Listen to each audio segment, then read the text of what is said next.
Leo tunaenda kujifunza neno la Mungu na ujumbe wetu unasema kusikia sauti ya Roho Mtakatifu katika maisha yetu. Ujumbe wa leo ni kusikia sauti ya Roho Mtakatifu katika maisha yetu. Na leo tunaenda kuangalia hasa habari za watu wawili na watatu ni Roho Mtakatifu, habari za Samueli na Sauli, mfalme wa kwanza wa taifa la Israeli. Tutasoma maandiko kitabu kile cha Samueli wa kwanza sura ya 15 kuanzia mstari wa 22. Majina yangu ni mtumishi wa Mungu Rev. Pastor Emmanuel Kitomali. Tupo Msongora, Ilala, Dar es Salaam, na tupo hapa tunamtumikia Mungu.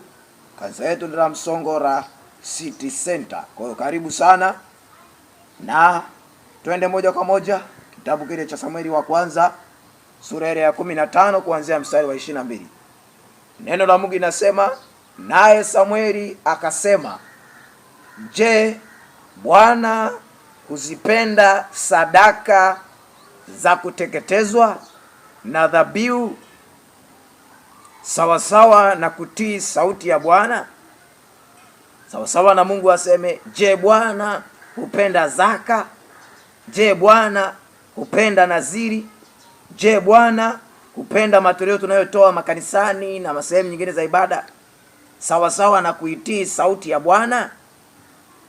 Angalia, kutii ni bora kuliko sadaka, kuliko dhabihu, na kusikia kuliko mafuta ya beberu. Kwani kuasi ni kama dhambi ya uchawi, na ukaidi ni kama ukafiri na vinyago. Kwa kuwa umelikataa neno la Bwana, yeye naye amekukataa wewe usiwe mfalme. Ndipo Sauli akamwambia Samueli, nimefanya dhambi, maana nimeihalifu amri ya Bwana pia na maneno yako, kwa sababu naliwaogopa wale watu nikaitii sauti yao. Akasikiliza sauti ya watu, akaacha kusikiliza sauti ya Roho Mtakatifu. Basi sasa nakuomba unisamehe dhambi yangu. Anamwambia Samueli, mtumishi wa Mungu. Leo ndo wachungaji, leo ndo mashehe, leo ndo wainjilisti, anawaambia kwamba nisamehe dhambi yangu. Mtumishi wa Mungu asamehe dhambi, bali Mungu anasamehe dhambi.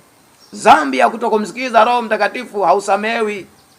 Anasema ya kwamba basi sasa nakuomba unisamehe dhambi yangu, rudi pamoja nami nipate kumwabudu Bwana.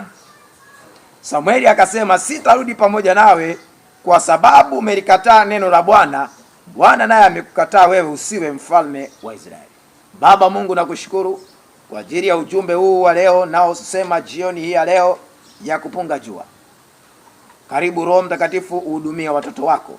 Ujumbe wa leo unasema kusikia sauti ya Roho Mtakatifu katika maisha yetu. Kama watu tunaomtegemea Mungu, imetupasa kusikiliza sauti ya Roho Mtakatifu katika maisha yetu. Mungu ameweka maisha, akaruhusu na mifumo mbalimbali ya kimaisha. Kuna mifumo ya elimu, kuna shule, kuna vyuo vya kati, vyuo vikuu, shule za misingi, shule za sekondari, high level. Ni mifumo ambayo Mungu ameruhusu ikawepo duniani. Katika elimu lazima usikilize sauti ya Roho Mtakatifu. Alikuwepo Danieli ambaye katika wakati wake akiwa mwanafunzi alisikiliza sauti ya Roho Mtakatifu, akawa mwanafunzi bora mara 10 ya wanafunzi wengine. Huwa napenda kuhubiri sehemu hii sana. Aliweza kusikiza sauti ya Roho Mtakatifu, akakataa kula vyakula vya anasa, vyakula vilivyotolewa kwenye makaburi, vyakula vilivyotolewa kwenye matambiko, vyakula vilivyonenewa kwa waganga wa kienyeji na waganga wauni ambao wanapoteza watu. Yeye alikataa, akusikiliza, hakuabudu sanamu. Alipomsikiliza Mungu, akafanyika mwanafunzi bora mara 10 ya wengine. Sio katika tu elimu, vile vile katika maisha ya kawaida. Inawezekana katika ndoa.